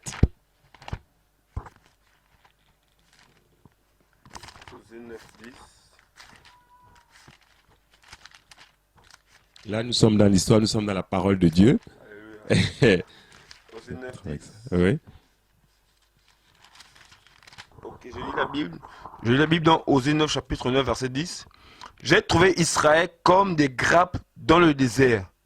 J'ai vu vos pères comme le premier fils d'un figuier qui commence. Alors donc, il a vu les pères de la nation d'Israël comme les premiers fruits, comme encore les premières branches des figuiers. On peut aussi prendre Joël 1, 6 à 7 rapidement. Joël 1, 6 à 7. Oui. Plusieurs passages dans les prophètes dans l'Ancienne Alliance nous parlent d'Israël comme étant un figuier. Ok. Joël chapitre 1, verset 6 à 7. Car une nation puissante et innombrable est montée contre mon pays. Ses dents sont des dents de lion. Elle a les mâchoires d'un vieux lion. Elle a mis ma vigne en désolation et mes figuiers en pièces. Ok, donc nous voyons ici que le figuier, en fait, c'est la vie nationale historique juive. Et donc lorsque Jésus va prophétiser dans son discours sur la montagne, le sermon sur la fin des temps, sur la montagne, je vais dire, inspirez-vous d'une comparaison tirée de la parabole du figuier. Lorsque vous voyez que les feuilles du figuier deviendront tendres, c'est alors que l'été est proche. Il parle ici de la restauration, de la renaissance de l'État d'Israël en tant que nation. Donc en même temps, qui est né, de Jérusalem. Alléluia. Alléluia. Qui est né précisément dans la nuit du 14 au 15 mai 1948, après l'expiration du mandat du protectorat britannique Lord Balfour de 1917. Et nous voyons que 1948, en effet, de 1897, lors du premier congrès mondial juif à Bâle en Suisse, où Theodore Herzl a prophétisé en 1897, dans 50 ans, la nation d'Israël reviendra à l'existence. Nous voyons que cette prophétie va s'accomplir parce que 1948, c'est 50 ans après le premier congrès mondial juif de Bâle en 1897, à l'initiative de Theodore Herzl, qui est considéré par les contemporains vraiment comme le père du sionisme moderne. Donc nous voyons que la prophétie de Jésus-Christ, de Matthieu 24, 32 s'accomplit, mais d'autres prophéties vont encore s'accomplir. La prophétie, en effet, de Ésaïe 66, que nous allons lire, Ésaïe 66, verset 7 à 8, nous voyons que les prophéties, la Bible s'accomplit. La Amen. Bible est réelle, alléluia. Amen. Le frère va lire. Alors, Ésaïe chapitre 66, les versets 7 à 8. Avant d'être en travail, elle a enfanté. Avant de sentir les douleurs, elle a mis au monde un enfant mâle. Qui a jamais entendu de pareilles choses? Qui en a vu de semblables? Un pays peut-il enfanter en un jour? Un pays peut-il naître en un jour? Une nation naît-elle en une seule fois? Est-ce qu'un pays peut-il naître en un jour? Voilà Que qu'Israël Sion qui ait n'a pas... enfanté ses fils aussitôt. Alléluia. C'est extraordinaire. Un pays qui n'a pas existé depuis près de 2000 ans, de l'an 135, de l'an 70, de l'an 135, après Jésus, revient à l'existence en 1948. La prophétie de Ésaïe 66, versets 7 à 8 s'est accomplie. Dans la nuit du 14 au 15 mai 1948, Israël est revenu à l'existence. En même temps, la prophétie du Seigneur Jésus, quant au refleurissement du figuier, s'est aussi accomplie. Mais nous allons aussi voir que c'est aussi l'accomplissement de la prophétie d'Ézéchiel, chapitre 37, donc dans la vision des ossements desséchés. Nous voyons donc que Dieu, alléluia, Alléluia. Dieu agit pour que sa parole puisse s'accomplir. Alléluia. Et vous savez, si vous étudiez les prophéties, l'eschatologie, concernant les signes de la fin, la parole de Dieu, il est très important de savoir que les prophéties de l'Alliance s'adressent à Israël d'abord. D'abord. Israël, ces prophéties parlent d'Israël sur le plan physique, sur le plan naturel. Il est vrai que nous pouvons prendre certains passages pour nous les approprier sur le plan spirituel, mais cela parle d'abord d'Israël.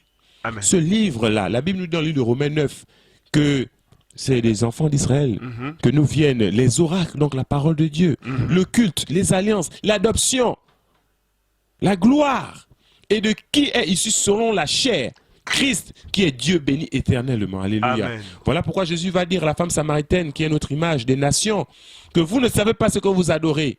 Je suis venu dire encore ici à la télévision que les nations qui adorent dans le catholicisme apostolique romain, qui adorent dans les témoins de Jéhovah, qui adorent dans la Rose-Croix, qui adorent dans la franc-maçonnerie, qui adorent dans le bouti comme au Gabon, le Ndjembe et toutes ces autres pratiques, vous ne savez pas ce que vous adorez. En fait, c'est le culte des démons. Amen. Les traditions des nations ne sont que de la vanité. Mais Jésus va dire à la Samaritaine, parce qu'en effet la Samaritaine adorait au mont Garizim, ils adoraient des démons. Et il dit, le salut vient des Juifs. Bien aimé, le salut, le Dieu véritable, c'est le Dieu d'Israël. Alléluia. C'est le Dieu de Jérusalem. Alléluia. C'est le Dieu de la Jérusalem céleste. C'est Yoshua Amashia ben David. C'est Alléluia. le véritable Dieu, c'est lui que nous adorons. Et c'est Amen. lui qui nous a tirés des extrémités de la terre, des nations païennes comme le Gabon, nous autres, des petits Africains, pour venir, par son esprit, parler encore d'Israël. Nous prenons position et nous disons que Jérusalem est la capitale d'Israël. indivisible d'Israël. Et nous nous liguons aussi, parce que nous venons ici en tant que amis de Sion. Amen. Comme à l'époque Samuel Moël-Lévesque, nous sommes tous des amis de Sion. Nous sommes l'Église. Nous sommes l'Église. Et nous sommes aussi cette descendance d'Abraham. Lorsque Dieu lui a dit, tu auras une descendance comme les étoiles dans le ciel. C'est nous l'Église. Nous sommes assis en Jésus-Christ dans les lieux célestes. Alléluia. Donc, nous allons lire cette vision de Ézéchiel 37, qui est l'accomplissement de la renaissance de l'État d'Israël dans la nuit du 14 au 15 mai 1948. Ok. Ézéchiel 37, à partir du verset 1. La main de Yahweh fut sur moi, et Yahweh me fit sortir en esprit, et me posa au milieu d'une vallée pleine d'ossements. Il me fit passer près de tout autour, et voici, il était en fort grand nombre à la surface de cette vallée. Ils étaient complètement secs, et il me dit, fils de l'homme, ces eaux pourront-ils revivre? Alléluia. Nous pouvons nous arrêter là. Alors ici, est-ce que tu peux nous faire un résumé de ce verset? Donc, qu'est-ce qu'il dit? Il dit quoi concrètement? En fait, il demande, est-ce que les eaux pourront... Donc, il lui a fait passer sur une vallée, n'est-ce pas? Alléluia. Ou dans cette vallée, qu'est-ce qu'il y avait? Les ossements desséchés. Voilà, ils étaient en très grand nombre, mais ils étaient morts. Donc, Dieu compare les enfants d'Israël depuis l'an 135, depuis l'an 70, l'an 135, Comme des après ossements. Jésus-Christ, avant 1948, dans toute cette période où les enfants d'Israël vivaient dans les nations du monde, Dieu les compare à des ossements desséchés, des os morts dans une vallée, donc dans la vallée de l'homme de la mort. Dieu dit que les enfants d'Israël dans les nations sont comme des ossements desséchés. Vous voyez cette image? Et donc Dieu va poser la question au prophète Ézéchiel, mais est-ce que ces os ossements pourront-ils peuvent revivre? Vous voyez? Vous voyez donc les enfants d'Israël dans les nations, ils étaient comme morts. Et à un moment donné, la mort va bien se manifester dans les pogroms, dans le nationalisme, dans l'irrédentisme, Shoah. dans l'antisémitisme. Et nous avons même vu durant la Seconde Guerre mondiale, la Shoah, l'extermination de plus de 6 millions de Juifs, Par Adolf à l'instigation de Adolf Hitler, Heimler Heinrich et l'autre méchant là qui tuait, ils assassinaient littéralement les Juifs. Voilà, donc tu vas continuer. Verset 3 de Ézéchiel chapitre 37. Il me dit, fils de l'homme, ces eaux pourraient-ils revivre? Je répondis, Seigneur Yahweh, tu le sais. Alors il me dit, prophétise sur ces eaux et dis-leur, ô sec, écoutez la parole de Yahweh. Là, nous pouvons nous arrêter là. Ézéchiel va dire, Seigneur, tu le sais. Ça veut dire que les enfants d'Israël, lorsqu'ils étaient les nations, ne savaient pas s'ils devaient réellement repartir en Israël. Ils disaient toujours dans leur fête de Pâques et tout le reste, à demain à Jérusalem. Mais Dieu va susciter des gens comme Napoléon de Bonaparte. Dieu va susciter les amants de Sion, Samuel Moelebverb et Léon Pinsker et bien d'autres. Dieu va susciter Theodore Herzl. Tous ces gens-là qui pour beaucoup n'étaient pas des chrétiens. Beaucoup étaient même, parfois, ils n'étaient même pas dans la Torah. Vous voyez, mais Dieu va les susciter parce que les Écritures devaient s'accomplir, la volonté de Dieu devait s'accomplir. Les enfants d'Israël devaient retourner dans leur terre en Eretz Israël. Ils devaient connaître la montée, donc l'Aliyah, le retour des enfants d'Israël dans leur terre d'origine historique et biblique. Alors verset 4, je reprends. Alors il me dit, prophétise sur ces eaux et dis-leur, ô sec, écoutez la parole de Yahweh. Alléluia. Ainsi a dit le Seigneur Yahweh à ces eaux, voici, je fais faire entrer en vous l'esprit et vous vivrez. Je vous donnerai des nerfs, je vous ferai croître sur vous de la chair. Je vous couvrirai de peau, je mettrai l'esprit en vous et vous vivrez et vous saurez que je suis Yahweh. Alléluia. Je prophétisais donc et comme il m'avait été commandé et dès que je prophétisais, il se fit un bruit. Alléluia, il y a eu un bruit. Il y a eu un bruit. Vous savez, le retour des enfants d'Israël a engendré un bruit. Alléluia. Il a engendré un bruit. Pourquoi? Parce que la Seconde Guerre mondiale, avec l'extermination de plus de 6 millions de Juifs, a amené les nations à dire que les enfants d'Israël ne peuvent plus vivre en Europe, ils ne peuvent plus vivre en Afrique du Nord, ils ne peuvent plus vivre dans les pays arabes. Il faut qu'ils retournent dans leur terre. Voilà pourquoi la déclaration de Lord Balfour de 1917 s'est accomplie pleinement dans l'expiration de ce mandat de protectorat britannique dans l'année du 14 au 15 mai 1948 et les enfants d'Israël, la nation d'Israël est revenue à l'existence et à partir de là, beaucoup de Juifs ont commencé à remonter en Israël à partir de ce moment. La nation d'Israël est revenue à l'existence, comme nous montre ce passage-là que le frère va lire. Je prophétisais donc, et comme il m'avait été commandé, et dès que je prophétisais, il se fut un bruit, et voici un mouvement, et les eaux s'approchèrent les uns des autres. Rassemblement des enfants d'Israël. Je regardais, et voici, il se forma des nerfs sur eux. Alléluia. Il y crut de la chair. La peau les couvrit, mais il n'y avait point d'esprit en nous. Alléluia. Ici, on nous parle de la restauration, de la renaissance de l'État d'Israël. La restauration physique. Les enfants d'Israël sont retournés en Israël. Mais vous voyez, il n'y a pas de mouvement de l'esprit. Voilà, ils ne croient pas en Christ, mais ils sont en Israël. Vous voyez. Donc ici, nous avons la première partie de l'accomplissement de la prophétie d'Ézéchiel 37. Parce que maintenant, la restauration spirituelle, c'est lors du retour de Jésus, où beaucoup de Juifs vont se convertir. Tout Israël sera sauvé. La Bible nous dit là-bas dans le passage de Romains chapitre 9, 10, 11, il dit, tout Israël sera sauvé. Et Yahweh délivrera de Jacob ses impiétés. Je prendrai sur lui un esprit de supplication, voilà, de grâce et toutes ces choses, de lamentation. Voilà. Donc, ici, nous avons vu que les prophéties s'accomplissent. Ézéchiel 37, dans sa première partie, Ésaïe 66, 7 à 8, et Matthieu 24, 32, aussi Luc 21 là-bas. Donc, la renaissance de l'État d'Israël est l'un des plus grands miracles du XXe siècle. Et d'ailleurs, des hommes politiques vont le dire. J'ai souvenir de Jan Chrétien Smuts, un homme politique sud-africain, en 1880-1950, qui va déclarer ceci. Le plus grand miracle de la moitié du XXe siècle est le rétablissement de la nation d'Israël et non pas la création de la bombe thermonucléaire. Et Gordon Brown, à l'époque, ex-premier ministre britannique, dira que l'un des plus grands miracles aussi du XXe siècle n'est autre que la renaissance de l'État d'Israël. Donc nous voyons que le refleurissement du figuier, donc la vie nationale historique juive, ici est un grand miracle. Le fait que les enfants d'Israël soient retournés dans leur nation, vous voyez, c'est un miracle. Et cela aussi marque la fin des temps, parce que Jésus va dire, lorsque vous voyez sachez que l'été approche. Lorsque les feux du figuier deviendront tendres, sachez que l'été approche. Mais cela ne va pas s'arrêter par là. En 1948, il y aura une coalition des 4 armées arabes qui vont faire la guerre, comme nous l'avons dit, aux enfants d'Israël, alors qu'on venait de de rétablir cette nation. Et ils vont repousser, le jour après, ils vont repousser les armées jusqu'à récupérer Jérusalem-Ouest. Mais 19 ans plus tard, donc après 1948, en 1967, va se dérouler la guerre des 6 jours. La guerre des 6 jours encore, du 5 au 10 juin 1967, c'était une guerre qui a duré 6 jours. Alors qu'est-ce qui va se passer? La guerre des 6 jours, que les Hébreux appellent Mirmet Shechet Hayamin, fut la première grande tentative des pays arabes de détruire Israël depuis 1948. Elle opposa du 5 au 10 juin 1967 Israël à une coalition de 4 pays arabes: l'Égypte, la Jordanie, la Syrie et l'Irak. La guerre fut déclenchée par Israël en tant que guerre préventive lorsqu'une attaque de l'Égypte se fit imminente. Les premières heures de la guerre ont été marquées par l'opération Focus, qui permit la destruction de la majeure partie des forces aériennes égyptiennes en l'espace de 3 heures. À l'issue de 6 jours de combat intenses sur 3 fronts, les forces israéliennes avaient conquis le désert de Sinaï, la bande de Gaza, la bande de Gaza au sud et Jérusalem-Est, parce qu'ils avaient conquis depuis 1948 Jérusalem-Ouest. Et c'est là qu'ils vont prendre Jérusalem-Est, emmené par le général Moshe Dayan.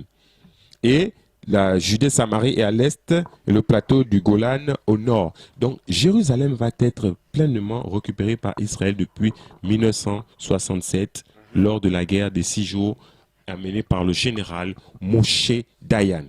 Et nous savons que la prise de Jérusalem va marquer aussi un point important dans les prophéties bibliques. Nous pouvons lire le psaume 102 que nous avons déjà lu. Nous allons encore le lire, le psaume 102, verset 17. Je vais le lire dans ma version, c'est beaucoup plus clair. Le psaume 102, verset 17, donc dans la version Parole de vie, va dire ceci. Psaume 102, verset 17. La Bible déclare, psaume 102, verset 17, « Quand le Seigneur reconstruira Jérusalem, il se montrera dans sa gloire. » Nous voyons que la prise de la ville de Jérusalem depuis 1967 dans la guerre des 6 jours aussi va déclencher le retour. Vous voyez, à partir là des événements concernant le retour des enfants d'Israël, voilà, vous voyez, vont commencer à s'enchaîner.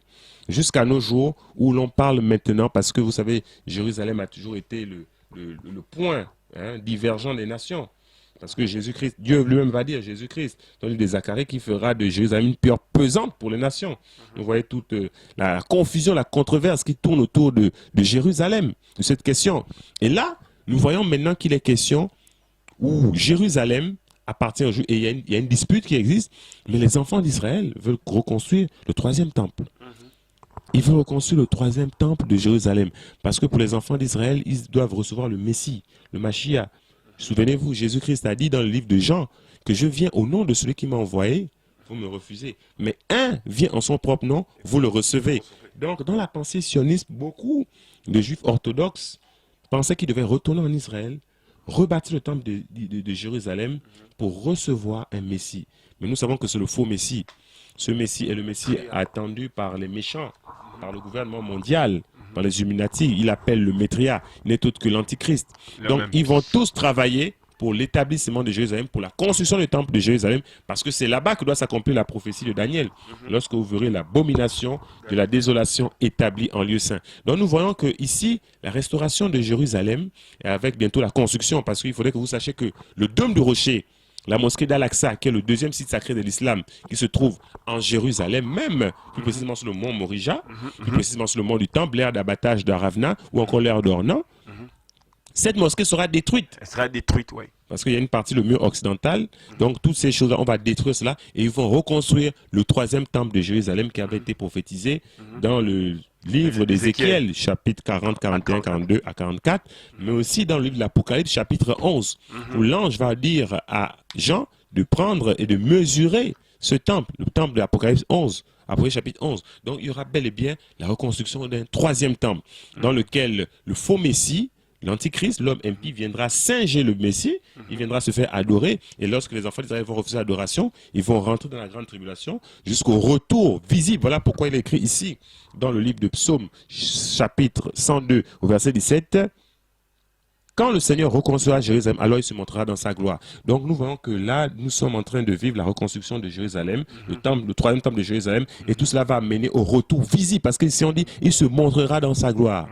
Cela va entraîner le retour visible de Jésus-Christ de Nazareth. Alors le frère Christian a quelque chose à dire par rapport à tout ce qui est en train de se dire actuellement sur Jérusalem. Je bénis Dieu de ce que se dit Samuel. Je suis très encouragé, je suis très édifié. Je crois que de même aussi les frères et les sœurs qui nous regardent sont fortement encouragés. Et j'aimerais vraiment le dire que nous sommes l'Église. L'Église ne remplace pas Israël. La loi de cette théorie de la substitution où on dit que l'Église remplace Israël. Non, Israël c'est Israël, l'Église c'est l'Église. Aujourd'hui, tous ceux qui n'ont pas Jésus-Christ de Nazareth, s'ils meurent, ils iront en enfer. Néanmoins, ce qui est étonnant dans ce qui se dit, c'est l'observation, c'est comment la parole de Dieu s'accomplit. Dieu dit à Jérémie, que vois-tu? Il dit, je vois le feu d'amandier. Il dit, tu vois bien, quand je veille sur ma parole pour l'accomplir. C'est que Dieu a dit plusieurs paroles à l'époque des prophètes et qui sont en train de s'accomplir à nos jours. Donc vous voyez que le fait que l'on reconnaisse Jérusalem comme étant la capitale d'Israël n'est pas nouveau. Parce que Dieu lui-même l'avait déjà déclaré depuis les paroles de ses serviteurs. Regarde, je prends un passage dans Jérémie. Je prends un passage dans Jérémie. On va prendre Jérémie chapitre 23, à partir du verset 1. Voilà. Alors la Bible dit, malheur aux pasteurs qui détruisent et dispersent le troupeau de mon pâturage, dit Yahweh. C'est pourquoi ainsi parle Yahweh, le Dieu d'Israël, sur les pasteurs qui pèsent mon peuple, vous avez dispersé mes brebis et vous avez chassé. Vous n'avez pas visité, voici je vous punirai à cause de la méchanceté de vos actions, dit Yahweh. Je rassemblerai le reste de mes brebis de tout le pays où je les ai chassés et je les ramènerai à leur pâturage. Elles seront féconds et multiplieront. Dieu dit qu'il ramènera son peuple qui avait dispersé dans les nations. Aujourd'hui, nous constatons que depuis que la prophétie est en marche depuis des siècles, Dieu progressivement était de ramener son peuple à Israël. Parce que rappelez-vous que, pour ceux qui lisent un peu la parole de Dieu, lorsque le Seigneur reviendra avec l'Église, pour son règne millénaire, ils doivent trouver les 12 enfants d'Israël en Israël. Les 12 tribus, ils doivent être trouvés en Israël pour accomplir la parole de Dieu. Parce que selon la parole de Dieu que Dieu avait donnée par Nathan à David, son serviteur, il lui avait dit que ton fils régnera sur le trône d'Israël. Or, après la mort de Salomon, il n'y a plus un seul roi descendant de David qui a encore régné ces 12 tribus. Et alors, il y a eu le péché, le schisme, le royaume du Nord qui avait pour capitale Samarie, et le royaume du Sud qui avait pour capitale Jérusalem. Mais vous voyez qu'entre-temps, il n'y avait plus un seul descendant de David qui régna sur les 12 tribus. Parce qu'Israël avait péché. Parce qu'Israël s'était vautré dans les ténèbres. Parce qu'Israël était devenu idolâtre. Parce qu'Israël s'était livré au culte de l'armée des cieux. Alors Dieu les a dispersés premièrement d'abord en 721 avec le roi Salmanassar, où ils sont déportés au nord de la Mésopotamie, au-delà du fleuve Chabor, où ils les dispersent en Assyrie. Et ensuite, plus tard, en 586-87, avec Nabucodonosor, ou Nebuchadnezzar. Et ce peuple, c'est qu'à ce moment-là, la nation n'a plus existé. Ce fut au 5e, 6e, fin 6e siècle, 5e siècle, où les enfants étant à Babylone, ça peut à revenir. Ça peut à revenir et la parole s'accomplit. Mais on en parle dans Daniel, où Daniel, en lisant le livre de Jérémie, s'est rendu compte que la parole est arrivée à son terme. Et il commence à prier et l'ange lui révèle les choses prophétiquement. Mais vous voyez que depuis longtemps, cette notion de sionisme, ce retour à la terre promise, la terre des Aeux, la terre des patriarches, de revenir à Jérusalem est une pensée qui est écrite dans la parole de Dieu depuis longtemps. Lorsqu'on voit aujourd'hui comment des nations, des hommes et des femmes se lèvent, s'opposant à l'établissement, à la reconnaissance officielle de Jérusalem, on voit qu'il y a un problème. Or, cette parole est écrite dans la parole de Dieu. Mais nous comprenons que cette agitation des nations, en fait, c'est parce que Satan veut avoir une pleine autorité pour se faire adorer à Jérusalem. Comme on l'expliquait tout à l'heure, que Satan en fait va avoir, pour s'auto-proclamer roi des nations, roi de l'univers, il faut qu'il ait aussi conquis Jérusalem. Oui, frère, il est clair, comme on l'a si bien expliqué, qu'il était normal que l'on fasse un tracé historique de la vie d'Israël jusqu'à nos jours. Aujourd'hui, on peut voir comment aujourd'hui beaucoup de gens qui disent qu'il en va de la sécurité internationale. Mais Jérusalem était une capitale comme le Libreville, une capitale comme Paris, et une capitale comme New York, comme Washington, ainsi de suite, comme des pays et nations, comme voilà. Mais pourquoi autant d'agitation? Parce que Jérusalem était un centre spirituel, était un lieu d'adoration, était un lieu où le roi des nations, le roi d'Israël, Jésus-Christ, le véritable Dieu, le seul et unique Dieu, viendra régner. Et comme l'antichrist, antichrist, ça veut dire avant Christ, il va venir au préalable pour se faire adorer des hommes, pour essayer de prendre la place du Seigneur. Mais merci Seigneur, parce que la parole s'accomplira jusqu'à son but, jusqu'à la fin. Frères et sœurs, nous nous enseignons sur ces choses-là, parce qu'il y a tellement de confusion, de peur que d'aucuns commencent à prendre des parties complètement charnelles. Mais nous voulons leur dire que c'est biblique, que c'est vraiment biblique. Je vais prendre un passage, voilà, parce que je crois que Dieu permettra que l'on continue dans l'enseignement. Rapidement, je vais juste dire, vous voyez, quand Israël n'a pas existé pendant près de 2000 ans, vous voyez, cette fois, il n'y avait pas de date prédéterminée connue de l'homme pour le relèvement d'Israël, comme c'était le cas pour la première et la deuxième déportation. Et au fil des siècles, la plupart des gentils ont supposé que Dieu avait abandonné son peuple et qu'il avait transféré ses bénédictions à l'Église. Donc, c'est la théorie de substitution. C'est d'ailleurs une des choses qui motivait les Russes dans les pogroms. Même si les prophètes disaient le contraire, mais à la fin du 19e siècle, les cœurs des Juifs du monde entier ont commencé à s'agiter et l'accomplissement de la prophétie d'Ésaïe a commencé à ressembler à une réelle possibilité après tout. Donc, c'est quelle prophétie d'Ésaïe? Je vais la lire rapidement. C'est Ésaïe 11, 11 à 12. Donc ici, on parle de la renaissance des enfants d'Israël. Dans Ésaïe 11, 11 à 12, il dit, « Dans ce même temps, le Seigneur étendra une seconde fois sa main. » Alléluia. Dans ce même temps, le Seigneur étendra une seconde fois sa main pour racheter le reste de son peuple dispersé en Assyrie et en Égypte, à Patros et en Éthiopie, à Élan, à Shinéa et à Hamath et dans les îles de la mer. Il élèvera une bannière pour les nations. Il rassemblera les exilés d'Israël et il recueillera les dispersés de Juda des 4 extrémités de la terre. Alléluia. Vous voyez que là encore nous avons une prophétie claire concernant le retour des enfants d'Israël, la renaissance d'Israël dans la nuit du 14 au 15 1948 depuis. Amen. Vous voyez, donc la Bible est réelle, toutes ces choses s'accomplissent. Amen. Vraiment c'est vraiment pour réveiller notre conscience, effectivement, comme le frère le disait, parce qu'aujourd'hui, il y a tellement de confusion, tellement d'amalgame. Mais nous voulons en même temps encourager les frères et les sœurs pour dire que c'est un signe prophétique que Dieu donne à l'Église, que nous devons nous préparer à partir. Nous devons nous préparer, frères, parce que le Seigneur est en train de revenir. Toutes les prophéties bibliques qui sont données aujourd'hui le sont pour son retour visible.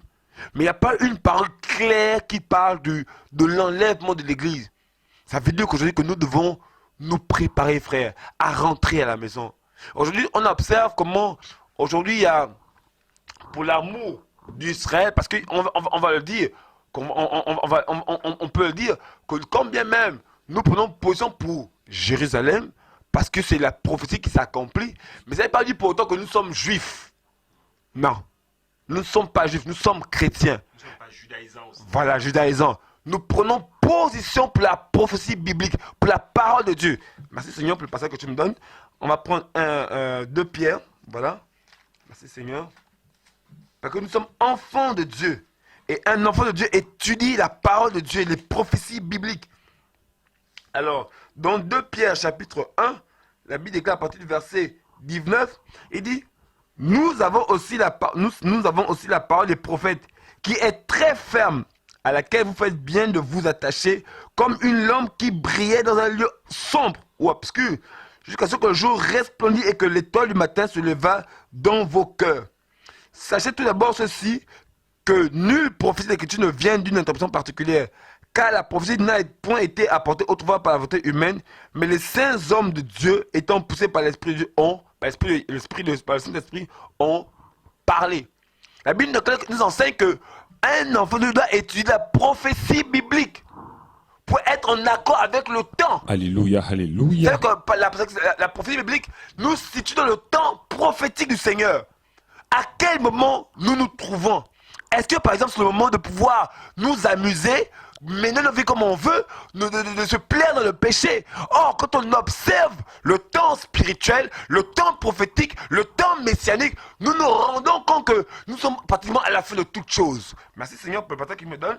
Et ce passage est d'autant plus, Alléluia. moi je dis, ce passage dans la version Louis II, il dit, nous tenons pour de temps plus certaines. Alléluia. Ouais.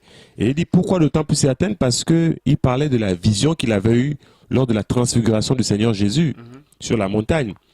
Avec Jacques et Jean, ils avaient vu Jésus transfiguré. Et là, il dit non, ce que nous tenons pour le temps plus certaines, ce n'est pas tant la vision que nous avons vue du Seigneur dans sa manifestation divine, mais ce que nous tenons pour le temps plus certaines, c'est la parole prophétique. Alléluia. C'est-à-dire qu'un enfant de Dieu doit étudier les prophéties. Et les prophéties bibliques sont d'abord pour Israël. Nous devons le savoir. Les prophéties, voilà pourquoi Israël est l'horloge. Alléluia. C'est l'horloge qui nous permet de savoir dans quel temps nous sommes. Amen. Et regardez par exemple, je vais prendre un passage dans Romains chapitre 13, verset 12. La Bible dit que la nuit est avancée et le jour approche. Or, on sait que la nuit ici, ce n'est pas une nuit physique. Ce serait bien si on fasse, si Dieu permet, qu'on fasse une étude sur les différentes veilles, que ce soit à la fois chez les Hébreux, à la fois chez les Romains. Mais la Bible déclare que nous sommes, la Bible dit, la nuit est avancée. Le monde est ténèbres, le mal est en train de s'épaissir sur la terre.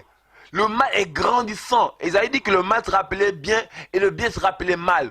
Aujourd'hui, on nous parle du mariage pour tous. L'homosexualité, c'est une abomination. Alléluia. C'est un péché. Alléluia. Celui qui meurt dans l'homosexualité ira en enfer.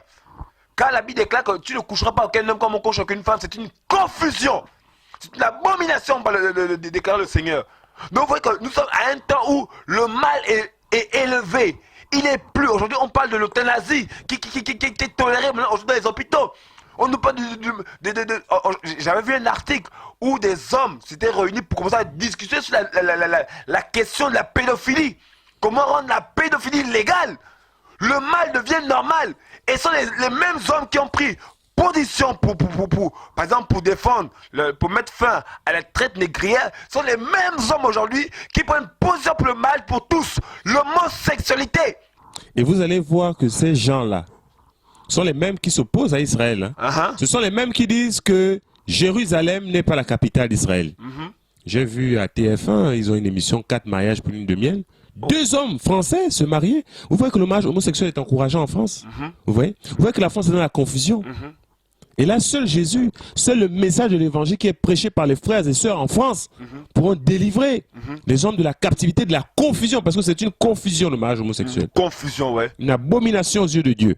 Donc vous voyez que c'est la confusion et c'est vraiment la pensée babylonienne. Babylone, la confusion par le mélange. On ne sait plus à quel sens se vouer. Aujourd'hui, je vous assure que frère, la majorité des nations, aujourd'hui, les grands organismes, aujourd'hui, comme ils ont un droit de veto sur toute chose, ça veut dire que si une nation s'oppose, par exemple, à leur système, ils ne recevront pas de subventions. Ils sont par des organismes, des grands organismes, comme l'ONU par exemple. Pourquoi? Parce que c'est une philosophie, c'était un concept, c'était un système qu'on impose aux nations. Aujourd'hui, les nations acceptent progressivement la pensée impie, la pensée de Lucifer, l'homosexualité. Et ces choses, oui. Ces choses sont nées quand avec les philosophies de lumière, les siècles de lumière. Ces choses-là, si vous remarquez, ont apparu au 19e siècle, plus précisément dans les années 1800, avec la naissance des Illuminati, les Illuminés de Bavière, qui sont nés en 1776 à Bavière, en Allemagne, par un certain Adam Weishaupt, plus connu sous le nom de Spartacus. Ce dernier a créé la confrérie du serpent, où avec le temps, il a pris beaucoup d'hommes capitalistes, puissants, des philosophes. Ils ont commencé à véhiculer cette pensée.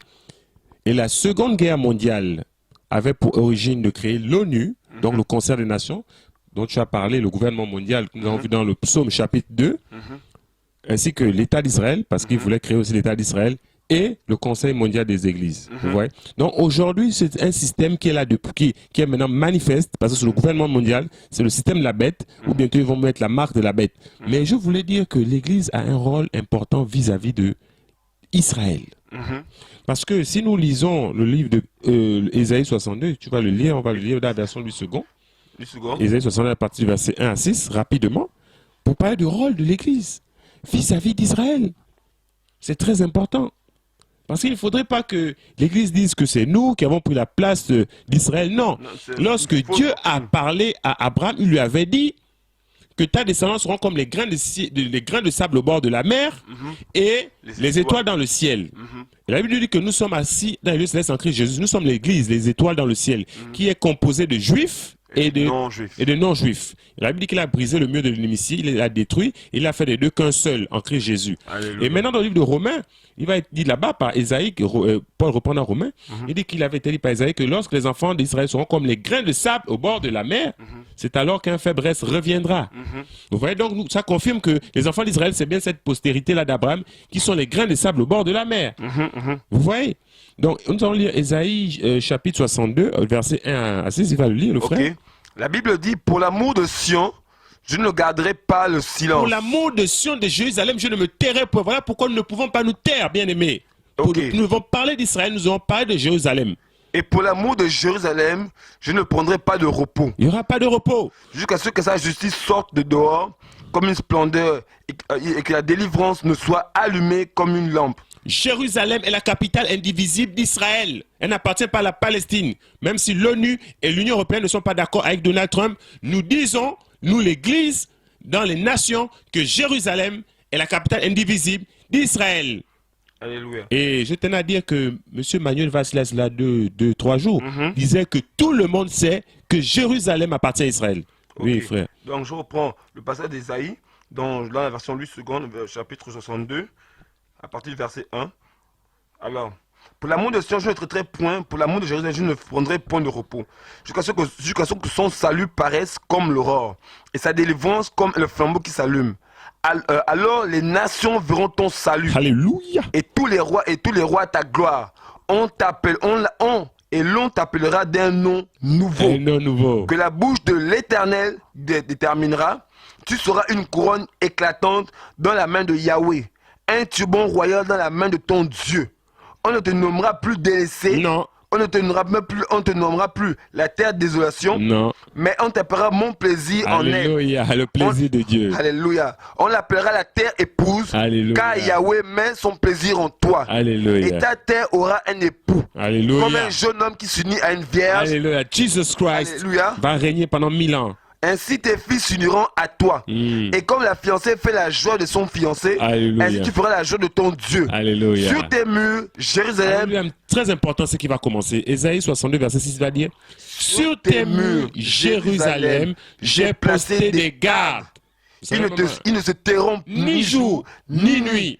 Vous qui l'a rappelé au souvenir de Yahweh, point de repos pour vous. Il n'y aura pas de repos. La Bible, vous savez même cette version en anglais, on dit on your wall, Jerusalem, I set the watchmen. Les gardes, les watchmen, les sentinelles, vous savez, à l'époque, au 1er siècle, lorsque l'Église est née en Israël, c'est ainsi qu'on appelait les premiers chrétiens, les disciples, on les appelait les Natsarim. Ça signifie les sentinelles, ceux qui veillaient, ceux qui intercédaient. Donc ici, Dieu prophétise, dit que sur les murs de Jérusalem, j'ai posté des sentinelles, j'ai posté des gardes, j'ai posté l'église. Parce que c'est le nom qui avait été donné aux disciples en Israël, on les appelait les Natsarim, la secte du Nazaréen. Les Natsarim, donc les sentinelles, les gardes, les intercesseurs, ceux qui veillaient. Parce que Jésus a dit veillez et priez. Alléluia. Vous voyez? Donc l'église, il dit sur les murs de Jérusalem, j'ai posté l'église. Mais qu'est-ce que l'église fera? Il dit, tu vas dire. Je reprends le verset. Ésaïe 62, verset 6. Nous allons terminer par là. Ok, un instant. Alors, Ésaïe 62. Verset 6. Je peux lire chez moi? Vas-y. Il dit, Jérusalem, j'ai placé des gardes sur tes murailles tout le jour et toute la nuit. Ils ne se tairont point, vous qui faites mention de Yahweh. C'est nous qui faisons mention de Yahweh. Ne gardez point le silence et ne vous arrêtez pas de l'invoquer jusqu'à ce qu'il rétablisse Jérusalem et lui rende sa renommée sur la terre. Alléluia. Yahweh l'a juré par sa droite et par son bras puissant. Je ne donnerai plus froment pour nourriture à tes ennemis et les enfants des étrangers ne boiront plus ton vin excellent pour lequel tu as travaillé. Mais ceux qui ont ramassé le mouvement. Donc ici, nous allons continuer de rappeler à Yahweh de rétablir Israël.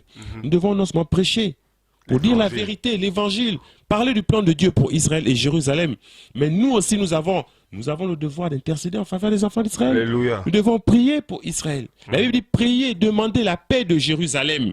Nous devons prier pour que les enfants d'Israël sachent que le Mashiach, c'est Yehoshua Hamashiach, le Nazaréen. Jésus-Christ. C'est Jésus-Christ de Nazareth. Et Jésus leur a dit, vous ne me verrez plus. Le jour où vous direz, béni soit celui qui vit au nom du Seigneur. C'est sur ces mots que je vais m'arrêter là. Voilà. Donc c'était vraiment déjà pour nous encourager, nous rappeler que c'est simplement la parole de Dieu qui s'accomplit devant nos yeux et que c'est un signe que Dieu donne aujourd'hui au monde entier, notamment je veux dire plutôt à l'église, parce que l'église doit être enlevée. Et je crois que à la suite en fait, il y a plein de choses qui a lieu à dire. Et je crois que Dieu nous met à cœur, personnellement, de pouvoir continuer dans des enseignements qui vont aller dans le sens de la prophétie. Parce qu'il y a beaucoup de choses qui découlent de cet événement-là. La reconnaissance de Jérusalem comme étant la capitale d'Israël. Et parler de tout ce qui va avec, qui tourne tout autour de la prophétie biblique. Parce qu'on a besoin d'être éclairé, comme dit Pierre, de la parole prophétie qui brille comme une lampe dans un lieu obscur. On a besoin d'être éclairé en ces temps de la fin, où il y a tellement de confusion, où des pasteurs même vont se faire rebaptiser dans le Jourdain. Or, on n'est baptisé qu'une seule fois en Christ Jésus. Et le jour où nous nous convertissons. Mais oui, il y a une telle confusion aujourd'hui qu'on ne sait plus qui est qui. On ne sait plus à quel sens sauver. Vous voyez? Donc c'est sur ces mots que nous allons nous arrêter, vraiment pour bénir le Seigneur pour ce qu'il fait, que la gloire soit rendue au Seigneur, que Dieu nous bénisse, Jésus que Dieu est Dieu. bénisse, que Dieu nous encourage, Le que Dieu Dieu des nous nations, fortifie. que Dieu nous garde, que Dieu nous préserve jusqu'à la fin, afin que vous et nous retrouvions aux noces de l'agneau qui aura lieu dans un peu de temps. Amen. Que Dieu Donc nous garde, voilà, que on Dieu vous s'arrêtera bénisse. par là et dire que pour la prochaine émission, je crois que nous continuerons par la grâce du Seigneur une autre émission sur Jérusalem pour davantage nous encourager. Que Dieu vous bénisse. Gloire à Dieu. Amen.